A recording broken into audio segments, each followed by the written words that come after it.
What's up, yeah? So I'm gonna try this again. Wow, walking down this not that long of a road.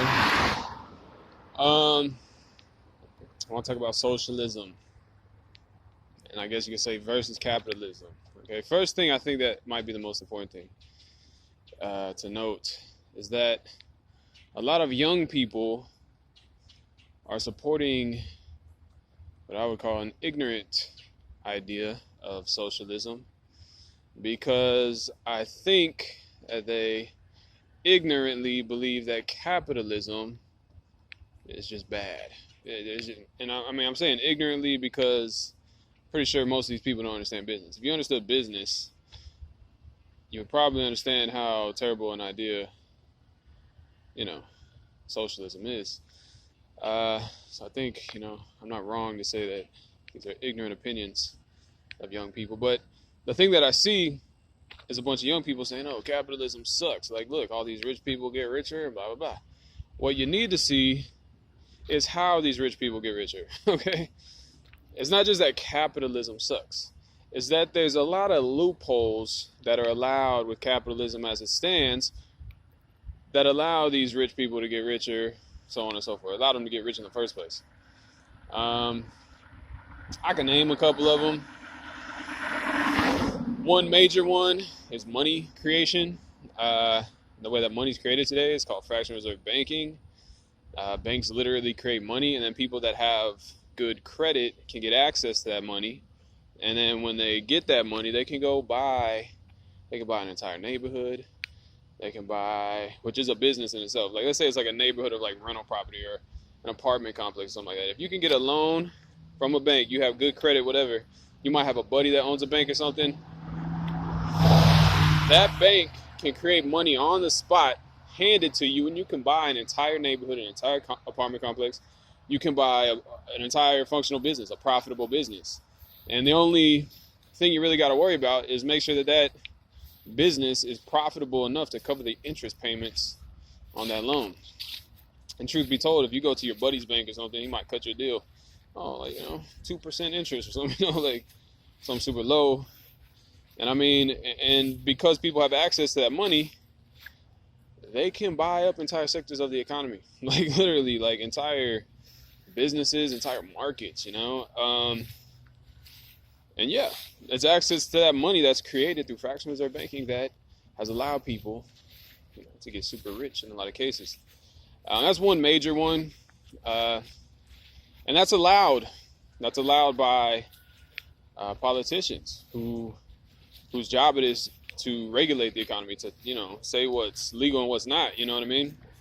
And one of the major loopholes that exists with that is that rich people have the money to contribute to certain politicians' campaigns, do them favors, whatever. And the media is controlled by rich people, which promote certain politicians and whatnot. And quite often, that's enough money to convince people who are relatively ignorant to vote for the politicians that these rich people want to get into office. Why do they want them to get into office? Usually because they're buddies or something. And, they're going to do some favors for these, big campaign contributors or whoever, And so that's another way the rich get richer. So that's lobbying with the government. So those are two major things with our capitalistic system, which are kind of hand in hand, that affect, capitalism as it is. And there are two loopholes that exist, basically, or exploits, that allow people, to get rich and stay rich. And a lot of these politicians, half of them are like billionaires, like, and they only get like a couple $100,000 a year, like, for the paycheck. Like, how does that happen? Of course, it's freaking crazy backdoor deals and stuff. There's corruption in politics. Simple as that.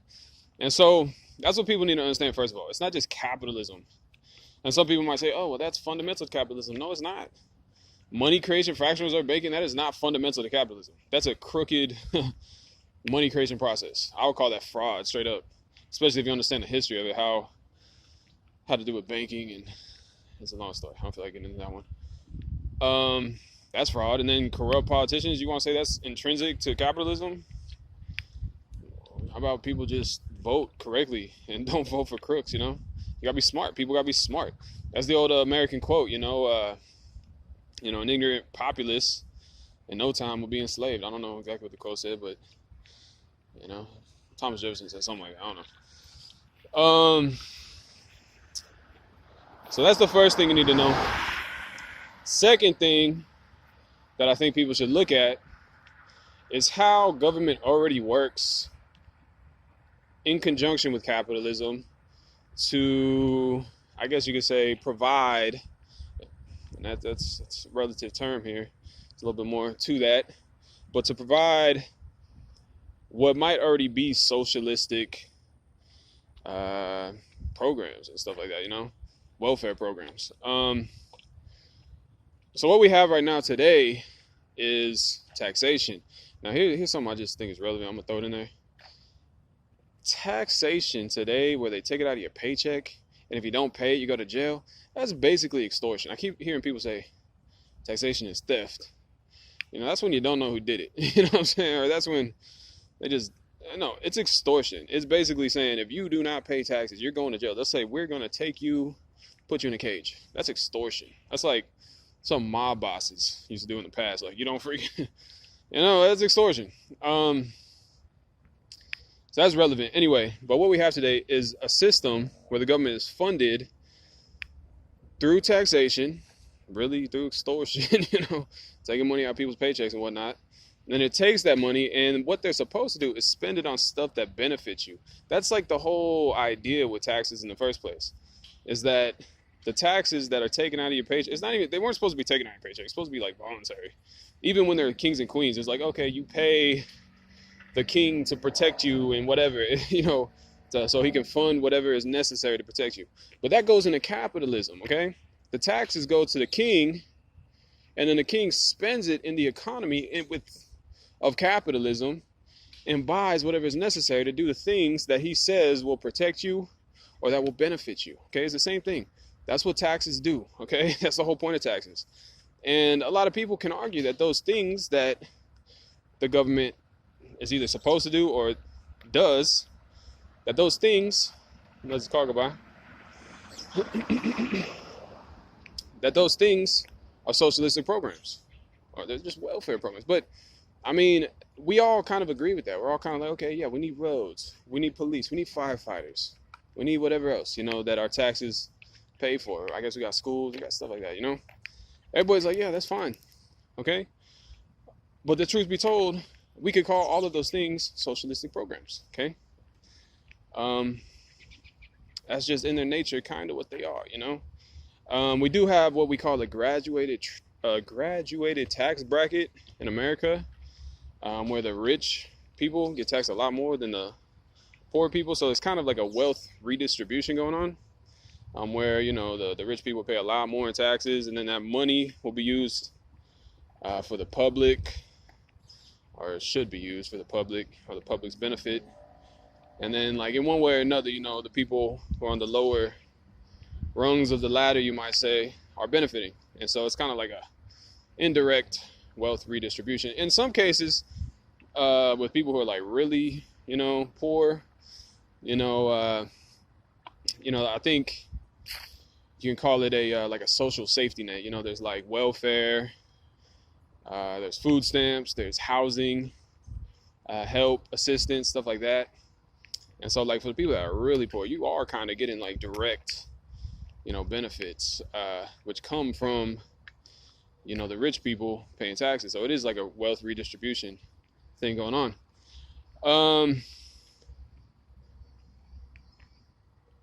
But also what the government does, and this is relevant, the government borrows money. It issues bonds and it borrows money. And that's how it pays for a lot of stuff. And right now the federal government is like $26 trillion in debt. Like, that's an insane number. That's like 26 million billion dollars. Like, that is a lot of money. And that's how in debt, how much credit the U.S. government has used, but that credit is in your name. They say, all right, we're going to borrow this money pay for all this stuff. And really all they're doing is going to the market, the capitalistic market, and buying stuff. You know what I mean? They're hiring people to do labor. They're buying labor from people. They're buying resource to build things. So all they're doing is going to the capitalistic market and buying stuff with all that credit. Okay? But then they say that credit they bought a whole bunch of stuff with has to be paid back by you, the taxpayer, eventually. That's what they say. They got a credit line in your name. And so that's one thing. That's one thing that's been going on for quite a while. So that's relevant, obviously. So what I'm trying to point out here is just, how we already have socialistic programs, how the government works in conjunction with capitalism, and it's what it's been doing for a very long time. That I really don't feel like explaining this, but the money is relevant. The way money's created, that's relevant for one, because certain people get access to it when they have either buddies that own banks or whatever. The banks could just create money, hand it to whoever they want. It's kind of unfair game right there, But then there's inflation that occurs when it happens so much on a big level, and there's what I call like trickle down inflation. It takes time. Like today, you know how like if you look at an inflation chart, like once upon a time a house cost like way less in dollars than it used to, or than it does now. Over time, the value of the dollar diminishes relative to any good or service, right? But when it's first created and spent in the market, it can buy a lot, you know what I mean? And then it takes time to circulate for the economy to adjust to that new money coming in. So as they're borrowing money, new money's coming in, they're buying while it still has a relatively high value. And then it takes a while to circulate into the market, which leads to eventual inflation, or really just a devaluation of, any given money versus, what it can buy in the market. So these people are creating the money, handing it to people, and they're buying things while it still has a relatively high value. And then over time, it diminishes that value of that money. I could keep going on that one, but that's just a relevant point right there. More relevant to this conversation is what like real socialism would be. So you already see how the government works in conjunction with the market, with capitalism. What socialism would be is a literal takeover of the government, or literally be a government takeover of capitalistic markets. And then instead of you having free choice of, what job you can do, you decide you want to open your own business, something like that. Nope, not a choice anymore. Instead of that, having a choice, you'll be told what job you got to do, From a young age, they might say, oh, look, this kid, he picked up a toy car. Now he's going to be a car manufacturer. We just decided that. Now we're going to put him through school, That's what he's going to do. It's like, that's no good, man. I'm gonna let this dude go by. I don't know what's going on here. His car might explode. Let's go, bro.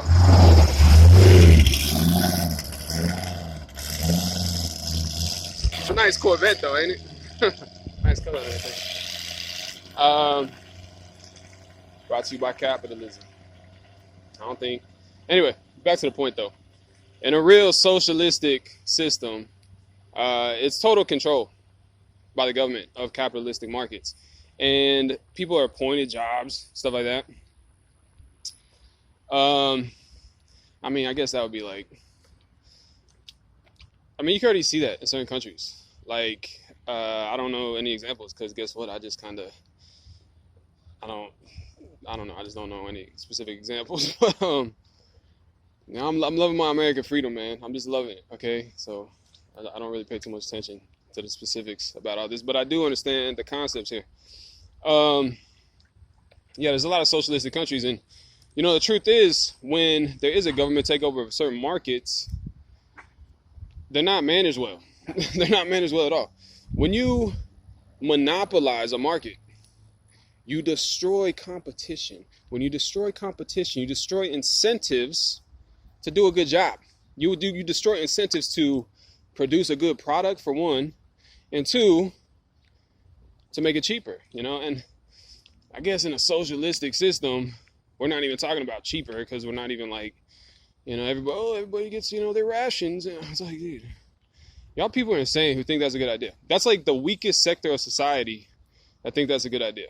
You have to be like a weak loser in life that just wants everything handed to him. Like you're probably the type of people who once upon a time in caveman days didn't make it. Natural selection would have taken you out. Said, this dude has no guts, like, come on. Those are the type of people that seem like they want socialism. That's weak. Maybe society should just put you out in the wilderness and let you figure it out. You're either gonna make it or you're not. That's nature. Nature is survival. That's part of it.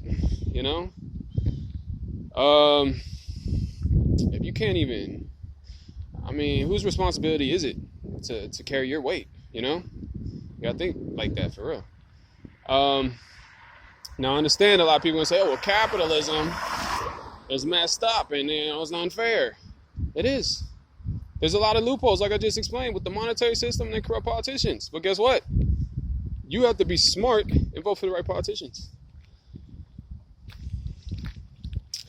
Here's actually a suggestion that I have, and this is relevant. This is relevant to this conversation, or this discussion, or this whatever rants. I don't know what you want to call it. This intelligent dialogue, or whatever. I'm just talking. Okay, relevant to this talk. Sorry, I was trying to figure out a good term to label this here. I call it a discussion. People are gonna eventually comment or say something or have their own thoughts about it. So it's a discussion to me. Anyway,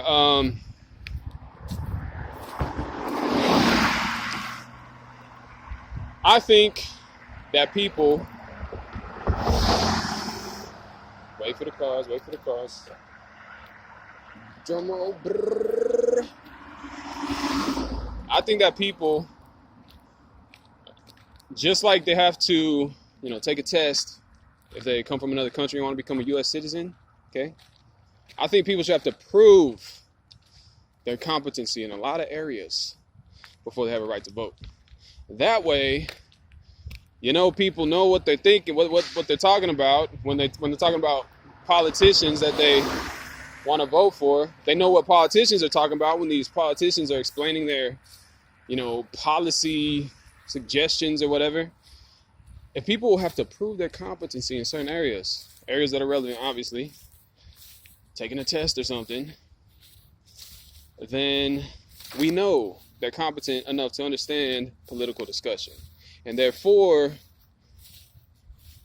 you won't have a bunch of ignorant people voting based on propaganda that's pushed to them by these rich people that own these big old media corporations.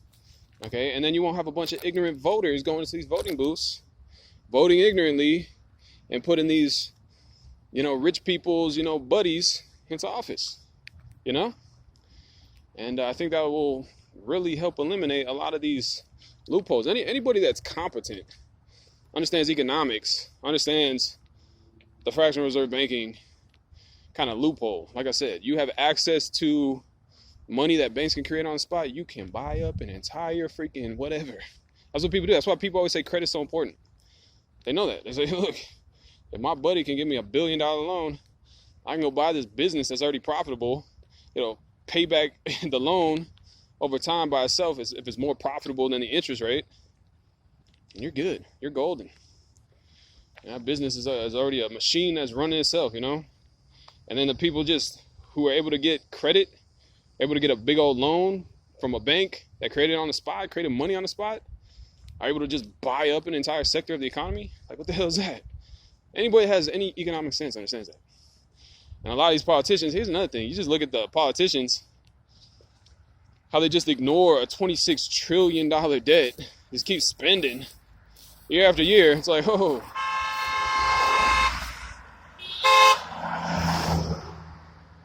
they're trying to be nice, yo. You could have slowed down, buddy. This lady or whoever was trying to go around to give me space, and this person wanted to just keep ramming through. Slow down a little bit. Anyway, like we have a $26 trillion debt, and we have like so many politicians that just act like that doesn't exist. It's like, dude, serious? There's something more to that that's relevant. I made videos about this. But eventually, if they keep creating money and spending it, and really here's another thing they can do, which they might do, and I'm predicting this like already, they'll probably come out with another currency. They've already done this around the world plenty of times, and it's just something I'm discussing. If they come out with a new type of money, then the old money will go to zero. It'll become worthless because nobody uses it. And then guess what? When it's worthless, nobody uses it, you can very easily, you can get your hands on 26 trillion probably. It's just going to be in a pile somewhere. Nobody's using it. So it won't be no problem. It won't be a problem to pay back a $26 trillion debt. I can almost guarantee that is what their plan is. They're just, like I said, there's what I call trickle-down inflation. And over time, the value of that money decreases. But when it's initially brought into the economy, has a relatively high value, and it can be used to buy a lot of stuff, And it's just over time, they just keep creating new money, buying stuff, and it's slowly diminishing in value. And once they're done with that one, guess what they're gonna do? And they say, oh, well, sorry, we accidentally, devalued this whole currency, and now it's worthless. And he's gonna start with another one, do the exact same thing, create a new currency, let people get their hands on it, buy up entire sectors of the market, so on and so forth. They've already done this multiple times. I call it like the inflation cycle. I don't know, I just made that up, but it works. So yeah, all of this is relevant. The first most important thing is that you have to understand capitalism itself is just trading, basically. And I guess it's ownership with trading. You can own capital.